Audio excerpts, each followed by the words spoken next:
Moabot sa 118 ka mga tao nga nalambigit sa gidiling drogas ang nasikop sa Talisay City Police Station sud sa miaging buwan sa Enero. Sa iyang report, gipahibaw ni Police Major Gerard Ace Pilare, hepe sa Talisay City Police, nga nasikop ang maong mga tao atol sa gipahigayon nilang Oplan Limpyo Talisay ug Oplan Kalinaw Talisay.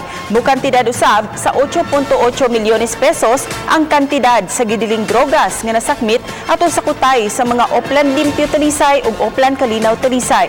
Matud ni Talisay City Mayor Samsam Gulyas, sa samang report ang iyang gipada agi sa Office of the Presidential Assistance for the Visayas aron maoy mohatod niini sa buhatan sa presidente. Kagirang buntag ni courtesy call sila si Police Lieutenant Elmon Mondaya, team leader sa Regional Mobile Force Battalion, ug Police Lieutenant Kelvin Roy Mamaraldo, Deputy Chief sa Talisay City Police. Ang mga sakop sa Regional Mobile Force Battalion mo'y gisangunan sa pagbantay sa checkpoint sa Barangay Tangki ug San Roque aron kapugnan ang pagsud o gawas sa illegal drugs sa duha ka mga barangay.